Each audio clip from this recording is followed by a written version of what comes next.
കൊല്ലം തങ്കശ്ശേരി ആൽത്തറമൂട്ടിലാണ് ഏതാണ്ട് 8:30 മണിയോടുകൂടി തീപിടുത്തം ഉണ്ടാകുന്നത്. ഇത് കൈക്കുളങ്ങര എന്ന് പറയുന്ന പ്രദേശമാണ്. ഇവിടെ വീടുകൾ ചേർന്ന് നിൽക്കുന്ന പ്രദേശമാണ്. ഇവിടെ ഒരു വീട്ടിൽ നിന്ന് തീ ആളി തുടങ്ങുന്നു. അങ്ങനെ ആ പുകച്ചുരുളുകൾ കണ്ടിട്ടാണ് ആളുകൾ പുറത്തേക്ക് ഓടുന്നത്. അങ്ങനെ ഒരു വീട്ടിൽ നിന്ന് പറയുന്ന തീ മറ്റു വീടുകളിലേക്ക് പടർന്ന് ഒടുവിൽ ഫയർഫോഴ്സ് ഉദ്യോഗസ്ഥർ പറഞ്ഞതനുസരിച്ച് 3 ഗ്യാസ് സിലിണ്ടറുകളാണ് ഈ പ്രദേശത്ത് പൊട്ടിത്തെറിച്ചത്. അത്യന്തം വലിയ അപകടം ഉണ്ടാകേണ്ടതായിരുന്നു. എന്നാൽ ആർക്കും ഇവിടെ പരിക്കില്ല എന്നുള്ളതാണ് ഏറ്റവും ആശ്വാസകരം. 3 വീടുകൾ പൂർണ്ണമായി കത്തി നശിച്ചു. ആ ദൃശ്യങ്ങൾ നമുക്ക് കാണാം. ഈ വീടുകളിൽ നിന്ന് സാധ്യമായതൊക്കെ എടുത്തുകൊണ്ട് പോകാനുള്ള അവസാന ശ്രമത്തിലാണ് ഈ വീട്ടിൽ താമസിച്ചിരുന്നവർ. അവരെ പുനരധിവസിപ്പിക്കുക എന്നുള്ളതാണ് ഇനി ഏറ്റവും പ്രധാനപ്പെട്ട കാര്യമായുള്ളത്. മുറ്റത്തോട്ട് നോക്കിയപ്പോൾ ഈ കറുത്ത പുകയാ വരുന്നത്.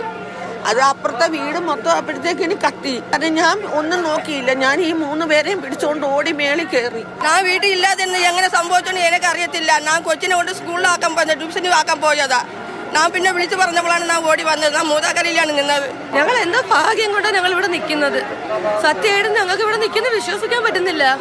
അത് ഒരു വീട്ടിൽ നിന്ന് തീ പടർന്നതാണ്. പിന്നീടാണ് ഗ്യാസ് സിലിണ്ടർ പൊട്ടിയെന്ന് പറയുന്നുണ്ട്. അതിൻ്റെ കാരണം എന്താണെന്ന് വ്യക്തമായി പറയാൻ അവർക്കും അധികൃതർക്കും കഴിയുന്നില്ല. കാരണം അവർ രക്ഷാപ്രവർത്തനത്തിൻ്റെ ഘട്ടത്തിലായിരുന്നു. എന്തായാലും 4ലധികം ഫയർഫോഴ്സ് യൂണിറ്റുകൾ എത്തിയാണ് ഈ തീ അണച്ചത്. ഞങ്ങൾ വരുമ്പോഴത്തേക്ക് ഇവിടുത്തെ പ്രശ്നം എന്ന് പറയാൻ ഗ്യാസ് ഉണ്ടായിരുന്നു. അതൊരു 3 പൊട്ടിയിട്ടുണ്ട്. ബാക്കി കത്തിക്കൊണ്ടിരിക്കുന്നതിൻ്റെ കൂട്ടത്തിൽ ഇവിടെ സിലിണ്ടർ ഉണ്ട് എന്നാണ് പറഞ്ഞത്. പക്ഷേ നമുക്ക് മാറിയിരിക്കാൻ പറ്റത്തില്ലല്ലോ. നമ്മൾ വന്ന് പക്ഷേ തീ അണച്ചു. അതിനകത്ത് പിന്നെ ഗ്യാസ് ഇല്ലായിരുന്നു. 3 പൊട്ടിത്തെറിച്ചത്. വലിയ അപകടമാണ് ഈ തങ്കശ്ശേരിയിൽ ഈ പ്രദേശത്തുണ്ടായത്. ഇനിയുള്ള ഘട്ടം പുനരധിവാസമാണ്. കാരണം ഈ മനുഷ്യർക്ക് ജീവിക്കാനുള്ള ഇടമാണ് ഇപ്പോൾ നഷ്ടമായിരിക്കുന്നത്. ഒപ്പം വലിയ അപകടത്തിൻ്റെ കാഴ്ച, ദുഃഖകരമായ കാഴ്ച. ആശ്വാസകരമായ ഒരു വാക്ക്, ആർക്കും ഈ അപകടത്തിൽ പരിക്ക് സംഭവിച്ചിട്ടില്ല എന്നുള്ളതാണ്. ഷാനവാസ് ഫരീദിനൊപ്പം രാഹുൽ ജി നാഥ്, മാതൃഭൂമി ന്യൂസ്, കൊല്ലം.